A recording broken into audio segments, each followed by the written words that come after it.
Hello student.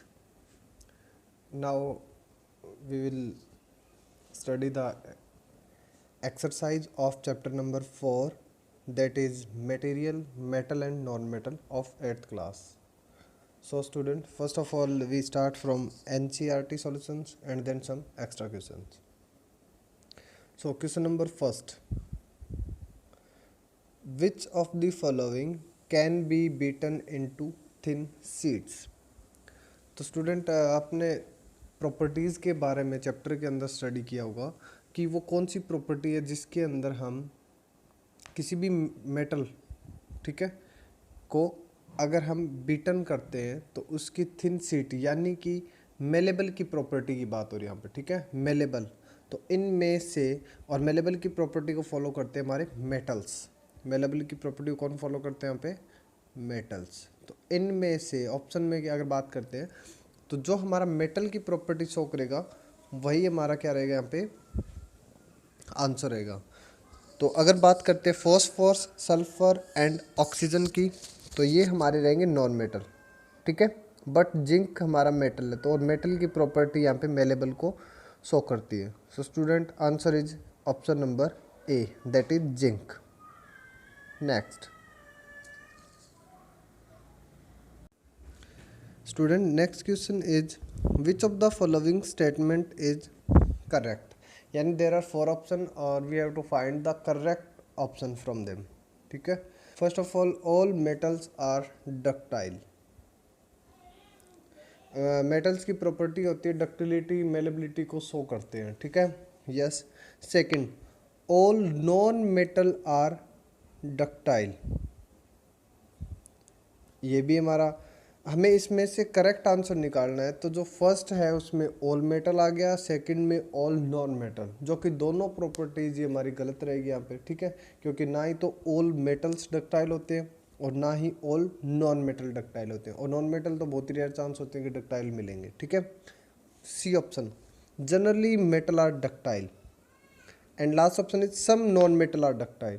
अब non metal की property हमारी डक्टिलिटी को शो ही नहीं करते। जो सी ऑप्शन है ना, जनरली मेटल आर डक्टाइल, यानी कि लगभग जो मेटल है ना वो आपको डक्टाइल की प्रॉपर्टी शो करेंगे, ठीक है। तो option C is right answer, क्योंकि ना तो हमारे ऑल मेटल डक्टाइल होते, नॉन मेटल डक्टाइल की प्रॉपर्टी को शो ही नहीं करते। तो ऑप्शन बचा हमारे पास सी, ठीक है, generally metals are ductile. Okay, next question number third, fill in the blanks. Fill in the blank के अंदर फर्स्ट है हमारा फॉस्फोरस इज ए वेरी, अब फॉस्फोरस, सोडियम, पोटेशियम अगर इनकी बात करते हैं, ठीक है, तो अगर मैं मेटल्स और नॉन मेटल दोनों में अगर बात करते हो यहाँ पे, तो अगर नॉन मेटल की प्रॉपर्टी पूछा जाए तो फॉस्फोरस रिएक्टिव नॉन मेटल होता है, ठीक है। फॉस्फोरस क्या रहेगा हमारा? रिएक्टिव नॉन मेटल, इसकी ये प्रॉपर्टी होती है, ठीक है। Phosphorus is a very reactive non metal. Next, second, metals are dash conductor of heat and dash. अब क्वेश्चन के अकॉर्डिंग अगर बात करते हैं तो मेटल्स होते हैं वो कंडक्टर होते हैं हमारे हीट एंड इलेक्ट्रिसिटी के।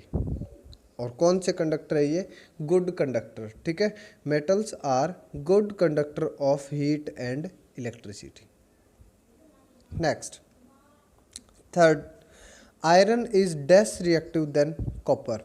अगर हम आयरन और कॉपर की बात करते तो ज़्यादा रिएक्टिव कौन सा है? तो आयरन हमारा ज़्यादा रिएक्टिव रहता है देन कॉपर। फॉर एग्जांपल अगर हम आयरन और कॉपर को दोनों को अगर मोस्ट एयर की प्रेजेंस के अंदर छोड़ देते हैं तो जल्दी रिएक्शन किस पे होगी? आयरन के ऊपर, रस्ट लग जाएगा, ठीक है। बट कॉपर के ऊपर ऐसा देखने को ज़्यादा टाइम के बाद होता है, तो इसलिए यहाँ पे iron is more reactive than copper. And last, metal react with acid. अब मेटल है वो एसिड, बेसिस इनके साथ जब रिएक्ट करते हैं तो हाइड्रोजन गैस प्रोड्यूस करते हैं, ठीक है। और उस हाइड्रोजन गैस को हम चेक कैसे करते हैं? बाय द बर्निंग कैंडल या फिर बर्निंग मैचस्टिक का यूटिलाइज करके। और जैसे ही हम उस गैस के सामने बर्निंग कैंडल या मैचस्टिक को लेके आते हैं तो वहाँ पे हमें पॉप साउंड सुनाई देगी, और वो पॉप साउंड तभी होती है जब हाइड्रोजन गैस होगी। ओके, तो यहाँ पे हाइड्रोजन गैस की प्रेजेंस को भी हम एग्जामिन कर सकते हैं with the help of a burning candle और burning match stick. Next question number 4, that is true and false statement. अब यहाँ पे अगर बात करते हैं, फर्स्ट है जो generally non metal react with acid. अब जनरली वर्ड जो आया है उसके अंदर ये नहीं होगा कि सारे के सारे non metal are react with acid. तो क्वेश्चन के अंदर क्या है कि क्या नॉन मेटल रिएक्ट करते हैं एसिड के साथ? नहीं, बट नॉन मेटल रिएक्ट करते हैं कॉम्प्लेक्स बेस के साथ, ठीक है, या फिर बेस के साथ रिएक्शन इज कॉम्प्लेक्स, जो हम वर्ड कॉम्प्लेक्स यूज करते हैं यहाँ पे। तो यहाँ पे फर्स्ट के अंदर क्या रहेगा कि फॉल्स है, generally non metal not react with acids. Okay, next, और यही रीज़न होता है कि अगर नॉन मेटल हमारे एसिड के साथ रिएक्ट करते हैं तो एसिड को स्टोर करने के लिए, एसिड जो नेचर के जो ऑब्जेक्ट होते हैं उनको स्टोर करने के लिए हम नॉन मेटालिक ऑब्जेक्ट का यूज करते हैं, जैसे ग्लास, रबर, प्लास्टिक की बोतल etcetera. Okay, sodium is very reactive, yes, sodium is a highly reactive metal रहेगा यहाँ पे। और जैसे हमने ऊपर पढ़ा था, सोडियम, पोटेशियम ये हमारे हाईली रिएक्टिव मेटल्स के अंदर आते हैं, और फॉस्फोरस हमारा हाईली रिएक्टिव नॉन मेटल के अंदर। जैसे अभी जस्ट अभी ने फॉस्फोरस के बारे में किया था, वो नॉन मेटल था हमारा, ठीक है। और sodium highly reactive metal, yes, और ये इतने ज़्यादा रिएक्टिव होते हैं कि ये एयर के अगर कांटेक्ट में आते हैं तो ये ब्रस्ट आउट हो जाएंगे, यानी इनके अंदर हीटअप हो जाता है, आग लग जाती है इनमें। तो इनको स्टोर करने के लिए भी हम केरोसिन ऑयल का यूटिलाइज करते हैं। Next, copper displace zinc from zinc sulphate solution. क्या कॉपर डिस्प्लेस कर देता है जिंक को फ्रॉम जिंक सल्फेट सॉल्यूशन से? यानी अगर मैं बात करता हूँ जिंक सल्फेट सॉल्यूशन, ठीक है, और इसको अगर कॉपर के साथ रिएक्ट करवाते हैं तो क्या कॉपर डिस्प्लेस कर देता है जिंक को? क्या कॉपर जिंक को डिस्प्लेस करेगा? अब यहाँ पे डिस्प्लेस करने की प्रॉपर्टी क्या रहती है कि हमेशा एक हाई रिएक्टिव, हमेशा क्या रहता है, एक हाई रिएक्टिव लो रिएक्टिव को डिस्प्लेस कर सकता है। तो अगर मैं बात करूं कॉपर की और जिंक की, ठीक है, तो यहाँ पर हाई रिएक्टिव लो रिएक्टिव को डिस्प्लेस कर सकता है, ठीक है। तो copper displace zinc from zinc sulphate solution is false. क्यों? क्योंकि जिंक ज़्यादा रिएक्टिव करेगा एज कंपेयर टू कॉपर, ठीक है, इसलिए कॉपर हमारा उसको डिस्प्लेस नहीं कर पाएगा। ओके स्टूडेंट, तो यहाँ पे क्या रहेगा, हमारा आंसर रहेगा फॉल्स, ठीक है। Next, coal can be drawn into wire. क्या कोल की ऐसी प्रॉपर्टी है कि उसको हम वायर के अंदर कन्वर्ट कर सकते हैं?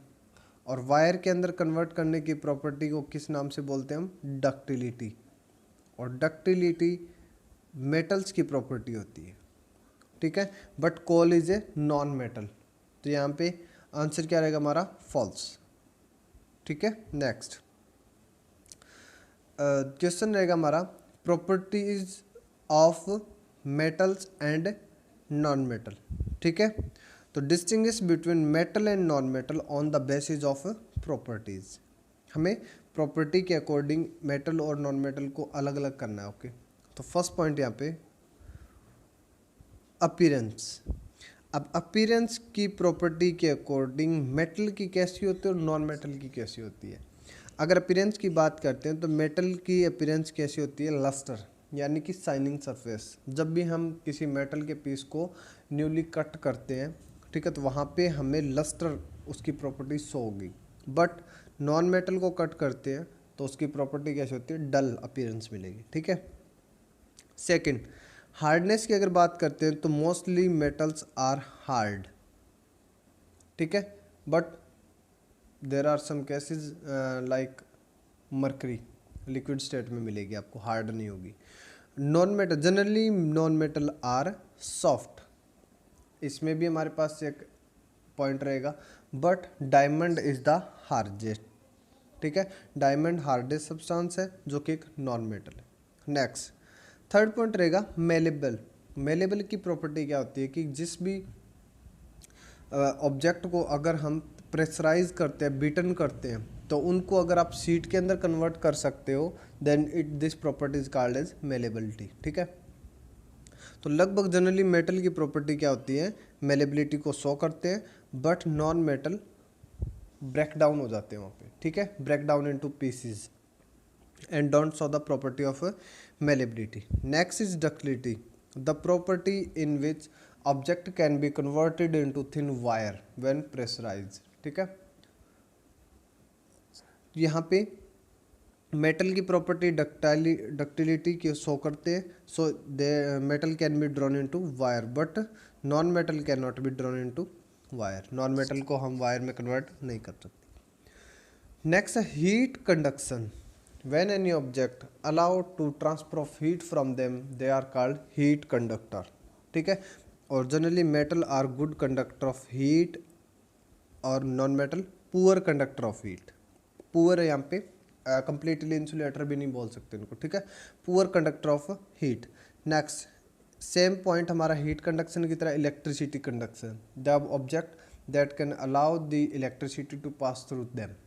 ओके, तो मेटल्स हमारे गुड कंडक्टर मिलेंगे, नॉन मेटल पुअर कंडक्टर होते हैं। For example graphite.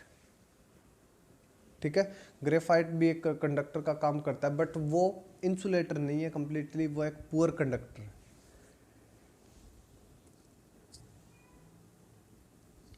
Student next question, give reason for the following. हमें इनके रीजन्स बताने। Aluminium foil are use to wrap food item. Question is why aluminium foil are use to wrap food item. Simple सा point है यहाँ पे कि food item को अगर हम रैप करते हैं, किसी ऑब्जेक्ट के अंदर लपेटते हैं, तो हमें प्रॉपर्टी क्या देखनी होगी, हम यहाँ पे नॉन रिएक्टिव प्रॉपर्टी देखेंगे फर्स्ट ऑफ ऑल, कि ऐसा ऑब्जेक्ट हो जो हमारे फूड आइटम के साथ रिएक्ट ना करे। हो सकता है मे बी वो उसमें पॉइजन क्रिएट कर सकता है आफ्टर रिएक्शन, तो हम मेन प्रॉपर्टी क्या देखेंगे यहाँ पे कि वो नॉन रिएक्टिव नेचर का हो। ठीक है, जिसको कोरोजिव नेचर बोलते हैं, ऐसा ना हो। तो एल्यूमिनियम फॉयल की प्रॉपर्टी क्या होती है यहाँ पे, aluminium foil are use to wrap food and because aluminium metal is malleable. First point तो मेलेबल है क्योंकि इनकी हम पतली शीट तैयार कर सकते हैं जिसका यूटिलाइज कर सकते हैं। ठीक है, थिन फॉयल के अंदर। एंड सेकंड लेस रिएक्टिव है ये, आप ये भी इसमें ऐड कर सकते हो, लेस रिएक्टिव होने के कारण भी इसका यूटिलाइज कर सकते हैं। ओके, नेक्स्ट बी पॉइंट रहेगा, immersion rod for heating liquid are made up of metallic. जितने भी हीटिंग लिक्विड के अंदर जो इमर्सिबल रोड्स का यूज करते हैं वो मेटालिक की क्यों बनी होती है, क्योंकि मेटल की प्रॉपर्टी जस्ट हमने पढ़ी थी कि metal are generally metal are conductor of heat and electricity, और यहाँ पे हमें किसके लिए इसका यूटिलाइज करना है, हीटिंग। और हीटिंग के अंदर नॉन मेटल इतने ज़्यादा इफेक्टिव नहीं है, सो हम इनका यूटिलाइज करते हैं मेटालिक रोड्स का। ठीक है, answer metals are good conductor of heat and electricity, therefore immersion rod for heating liquid are made of metallic. Next student, next question is copper cannot displace zinc from the salt solution। अभी just यही question same type का हमने अपर में भी किया है कि जो हाई रिएक्टिव एलिमेंट रहते हैं, यहाँ पे हाई रिएक्टिव मेटल भी हो सकता है। ठीक है, वो लो रिएक्टिव को हमेशा डिस्प्लेस करता है, बट यहाँ पे कंडीशन क्या रहेगी कि जिंक है वो पहले से ज़्यादा रिएक्टिव है यहाँ पे। ठीक है, zinc is more reactive than copper, therefore copper can not displace zinc, इसलिए जिंक उसको डिस्प्लेस नहीं कर पाएगा। ठीक है, अगर हाईली रिएक्टिव होता तो ये अपने उसके साथ ग्रुपिंग कर देता और लो रिएक्टिव को क्या कर देते हैं, डिस्प्लेस कर देते हैं। ठीक है, next D part, sodium and potassium are stored in kerosene. Sodium और पोटेशियम को हम केरोसिन के अंदर क्यों छोड़ते हैं, ये भी मैंने अभी डिस्कस किया था कि सोडियम और पोटेशियम क्या है, बहुत ज़्यादा हाईली रिएक्टिव एलिमेंट हमारे।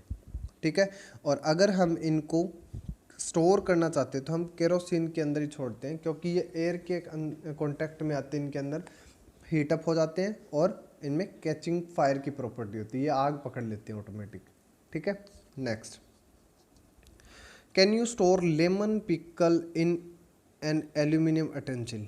क्या आप एक एल्यूमिनियम के बर्तन के अंदर पिकल को स्टोर कर सकते हो? यहाँ पे प्रॉपर्टी क्या रहेगी हमारी रिएक्टिव की, ठीक है।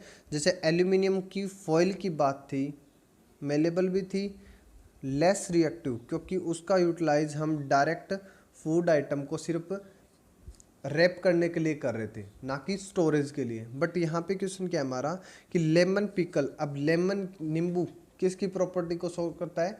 एसिड की, ठीक है।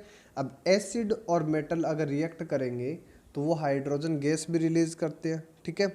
और उसमें एक रिएक्शन के अंदर कुछ प्रॉब्लम्स भी क्रिएट हो सकती है यहाँ पे। तो lemon pickle can not be stored in aluminium, क्योंकि लेमन हमारा क्या काम कर रहा है यहाँ पे? एसिडिक नेचर का है। Because lemon pickle contain acid which can react with aluminium liberating hydrogen gas. Okay, this can lead to spoil the pickle, और ये हमारे जो अचार पिकल है ना उसको स्पॉइल कर सकता है टाइम से पहले भी।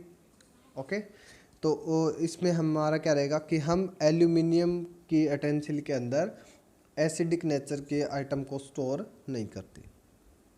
Next, match the substance given in column number A to their column B. Okay, तो यहाँ से हम स्टार्ट करते हैं।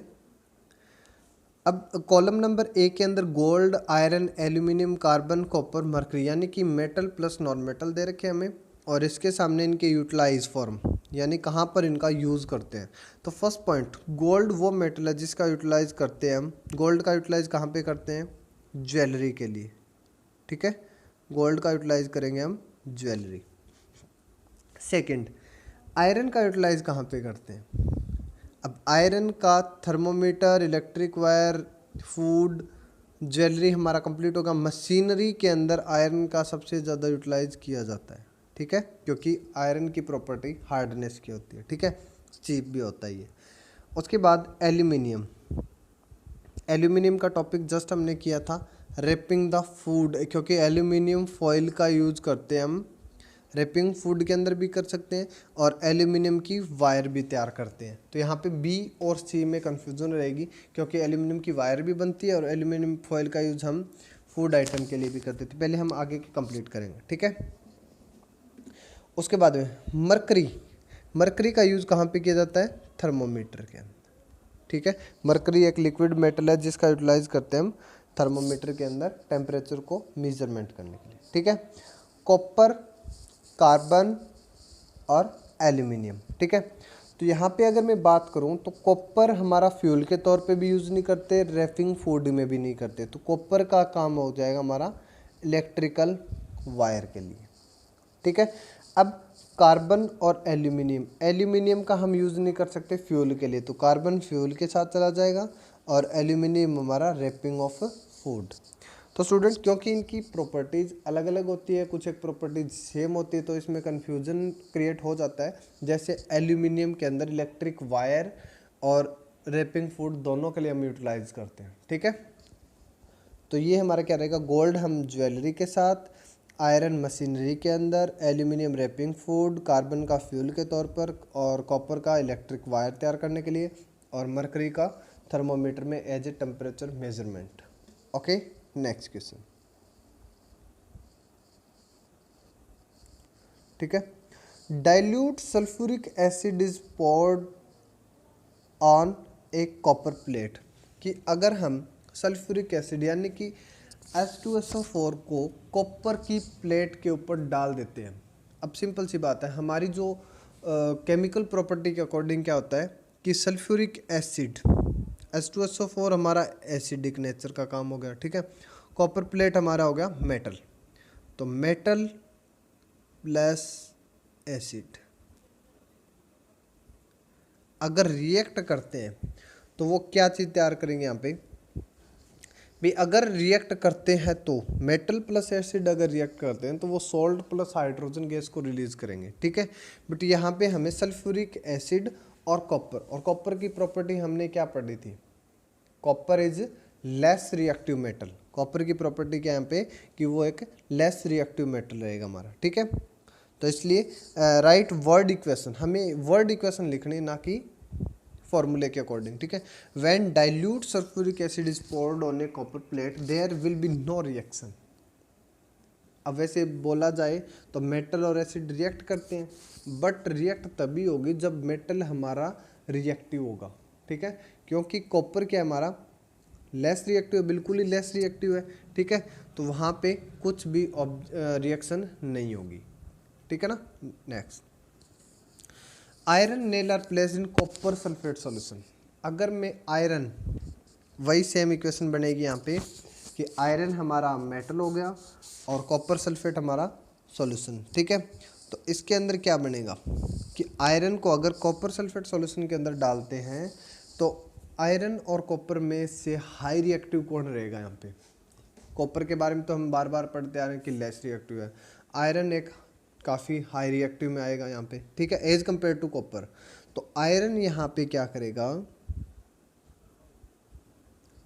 आयरन कॉपर को डिस्प्लेस कर देता है, ठीक है। आयरन ने कॉपर को डिस्प्लेस कर दिया और आयरन खुद किसके साथ अटैच हो जाता है, सल्फेट के साथ। तो आयरन सल्फेट और कॉपर यहाँ पे डिस्प्लेस हो जाएगा हमारा, ठीक है। यानी कि हाई रिएक्टिव ने लो रिएक्टिव को बार कर दिया, डिस्प्लेस कर दिया। इसको क्या बोलेंगे हम, डिस्प्लेसमेंट रिएक्शन भी बोलते हैं, okay. So iron being more reactive displace copper from copper sulfate solution. In this reaction the blue color of copper sulfate, क्योंकि कॉपर सल्फेट का सॉल्यूशन होता है ब्लू कलर का हमारा, ठीक है, faded, and there is a deposition of copper on the iron nail. इसके बाद में क्या होगा कि जो कॉपर हमारा वो आयरन नेल के ऊपर डिपॉजिट हो जाता है, ठीक है। यानी कि आयरन ने रिएक्ट किया यहाँ पे, ठीक है। Next, Sloane took a piece of burning charcoal and collect the gas evolved in the test tube. Sloane ने क्या किया, एक चारकोल को बर्न किया और उसमें से जो गैस निकली है उसको किसी टेस्ट ट्यूब के अंदर डाल दिया, ठीक है। तो आपको ये बताना, how will she find the nature of gas. हम कैसे पता कर सकते हैं कि जो गैस इवॉल्व हुई है वो किस नेचर की है, ठीक है ना। तो add few drop of water to the test tube. पहले हम क्या करेंगे, उस टेस्ट ट्यूब के अंदर वाटर के ड्रॉपलेट डालेंगे। Cover the test tube and shake it. उस टेस्ट ट्यूब को कवर करेंगे और उसको अच्छे से सेक करेंगे। After shaking test the solution with the blue and red litmus paper. अब लिटमस पेपर की प्रॉपर्टी क्या होती है कि वो हमें कलर चेंज करके एसिडिक या बेसिक नेचर के ऑब्जेक्ट को शो करने में हेल्प करता है, ठीक है। अगर वो लिटमस पेपर हमारा रेड बनता है देन एसिडिक नेचर, अगर लिटमस पेपर का कलर ब्लू की ओर जाता है तो बेसिक नेचर, ठीक है। तो यहाँ पे हम डाल के देखेंगे और जब इसको चेक करते हैं तो हमारा लिटमस पेपर रेड कलर में कन्वर्ट हो जाएगा, that will show the acidic nature of gas, ठीक है। Next, write down word equation of the all reaction take place in this process. Simple, इसमें कोई ज़्यादा तो था नहीं, चारकोल को हमने बर्न आउट किया। बर्न आउट करने मतलब ऑक्सीजन की प्रेजेंस के अंदर। चारकोल इज, ठीक है, चारकोल किससे बना हुआ है, कार्बन, और ऑक्सीजन के साथ रिएक्ट करेगा तो कौन सी गैस इवॉल्व होगी यहाँ पे, CO2, कार्बन डाइऑक्साइड, ठीक है। और कार्बन डाइऑक्साइड गैस की प्रॉपर्टी यही होती है कि जब वो वाटर के साथ मिक्स करके अगर हम उसको लिटमस पेपर से चेक करते हैं तो वो एसिडिक नेचर को शो करती है, ठीक है। ये कैसे हुआ, हमेशा क्या होता है कि जो नॉन मेटालिक होता है वो एसिडिक नेचर को शो करते हैं और जो मेटालिक होते हैं वो बेसिक नेचर को शो करेंगे, ठीक है, इस टाइप से। One day Rita went to a jeweller shop with her mother. Her mother gave an old gold jewelry to the goldsmith to polish. Next day, when they brought the jewelry back, they found that there was a slight loss in its weight. अब gold की jewellery दी उन्होंने किसी jewellers को, ठीक है, उसको साफ़ करने के लिए, क्लीनिंग के लिए, बट नेक्स्ट डे उसमें से कुछ वज़न क्या मिला उनको, कम मिला. Can you suggest a reason for, किस चीज़ का कम हुआ वहाँ पे. अब देखो, जो भी हमारे जो मेटल होते हैं उनको अगर हम एयर या वाटर की प्रेजेंस के अंदर यूज करते हैं तो उनके ऊपर एक लेयर बन जाती है. अगर ऑक्सीजन की बात करें तो ऑक्साइड की लेयर, ठीक है. अगर हम वाटर की बात करते हैं तो भी सेम। एसिड की बात करते हैं तो हाइड्रोजन गैस और सॉल्ट की लेयर, इस टाइप से उनके ऊपर लेयर बनती जाती है, ठीक है। तो जब वो लेयर हटाते हैं तो उस लेयर को हटाने के साथ में क्या होता है कि उनका जो लेयर में जितना वजन होता है, जो लॉस होता है वेट का, वो वही होता है हमारा, ठीक है। तो to polish the gold ornament it is dipped in a liquid called aqua regia. अब उस पॉलिश जो गोल्ड के ऑर्नामेंट होते हैं उनको एक्वारेजिया के अंदर छोड़ा जाता है। और एक्वारेजिया ना वो एक सॉल्यूशन होता है हमारा सिंपल हाइड्रोक्लोरिक एसिड HCl का और नाइट्रिक एसिड, ठीक है। On getting the environment of aquaregia, the outer layer of gold dissolved and the inner shiny layer appear। जैसे मैंने अभी आपको बताया ना कि एक लेयर बनती है और वही लेयर हटाई जाती है, ठीक है। The dissolving of the layer cause reduction in the weight of jewellery, ठीक है। अब जो हमारी जो लेयर बनी हुई थी, चाहे वो उसके ऊपर एसिडिक नेचर की लेयर हो, इन्वायरमेंट पे ऑक्साइड्स की लेयर हो, जो भी लेयर है उसका वजन कम हुआ है, ठीक है। गोल्ड का वजन कम नहीं हुआ, वो पहले जो हम लेके जाते हैं तो उसके ऊपर जो वजन होता है वो गोल्ड के साथ ऐड होता है, और जब हम उसको साफ करते हैं तो वो हट जाता है, रिमूव हो जाता है, ठीक है। सो स्टूडेंट, ये हमारी NCERT की एक्सरसाइज को सॉल्व किया हमने, और it's time to some extra question other than NCERT, okay.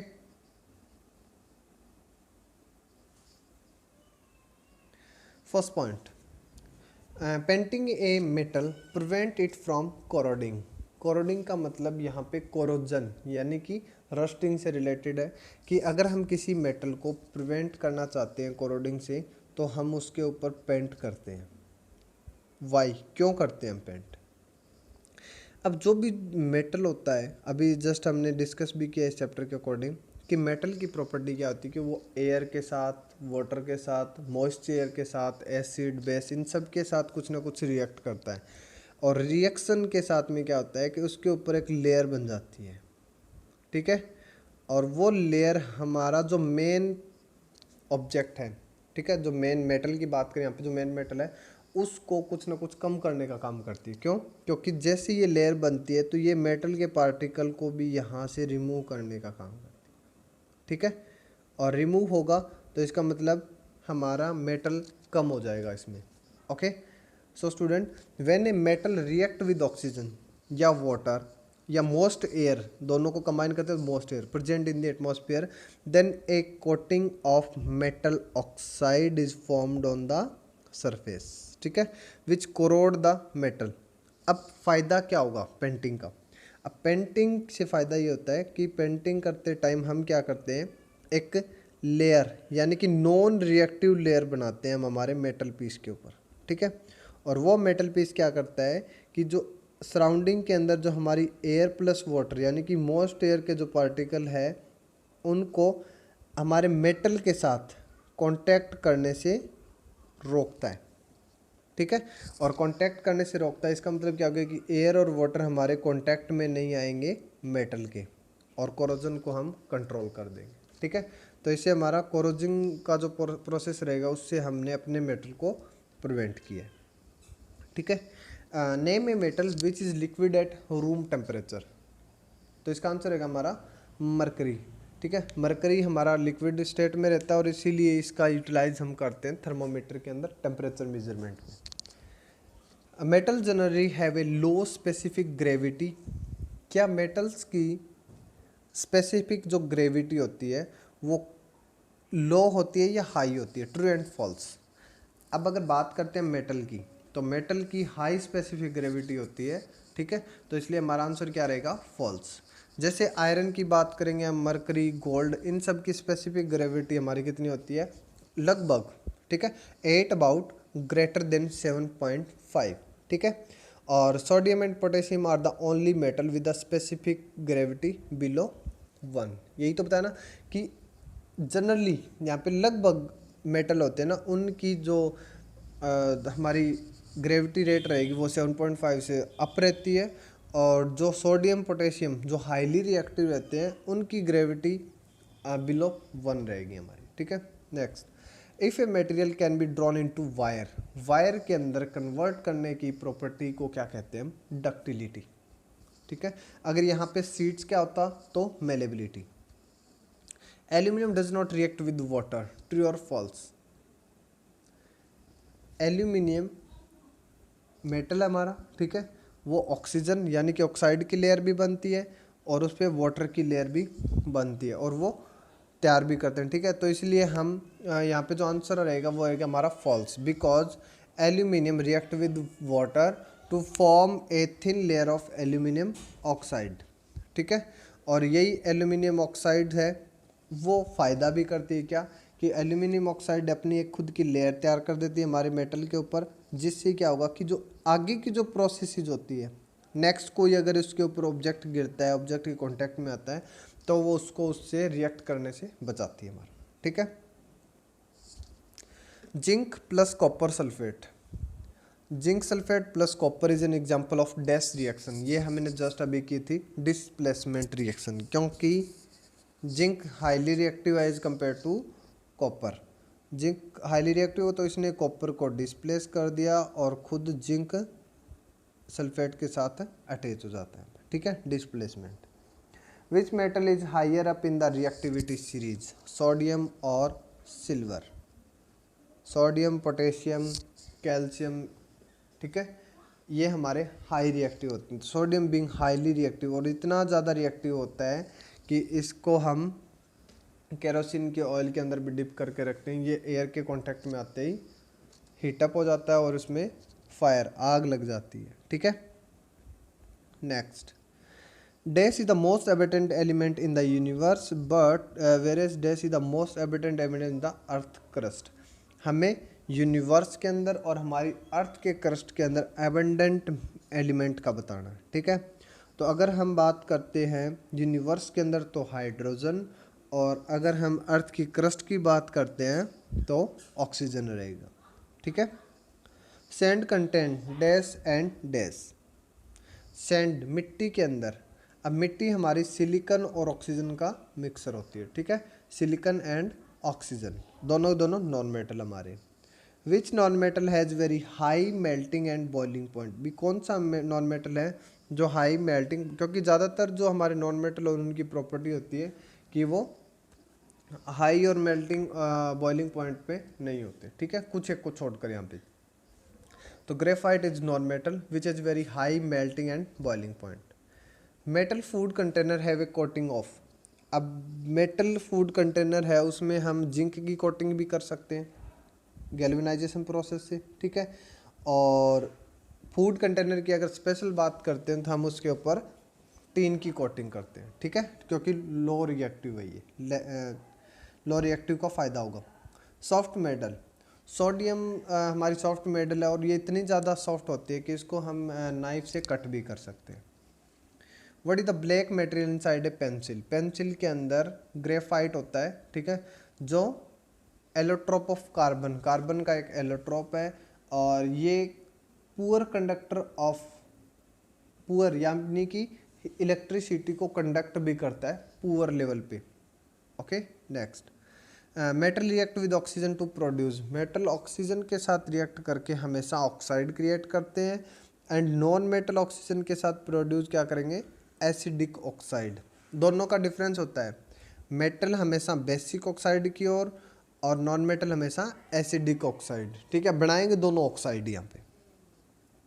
Do non metal react with water, क्या नॉन मेटल वाटर के साथ रिएक्ट करते हैं? No, non metal does not react with water, सिर्फ ऑक्सीजन या एयर के साथ ये रिएक्ट करते हैं, ठीक है, बट वाटर एसिड के साथ रिएक्ट नहीं करेंगे, और बेस के साथ इनकी रिएक्शन थोड़ी सी कॉम्प्लेक्स वे पे होती है, ठीक है। जैसे phosphorus which catch fire even expose to air are stored under water, जैसे सोडियम की बात करते हैं, सोडियम पोटेशियम, वो हम वाटर के अंदर स्टोर नहीं कर सकते, उनको हम केरोसिन के अंदर रखते हैं क्योंकि रिएक्ट करता है हमारा मेटल, ठीक है। बट यहाँ पे जो फॉस्फोरस है उसको हम वाटर के अंदर स्टोर करते हैं, फिर भी वो रिएक्ट नहीं करता, इसका मतलब क्या हो गया हमारा कि non metal does not react with water, okay student. तो ये थी हमारी exercise of chapter number 4, okay, thank you, bye bye, have a nice day.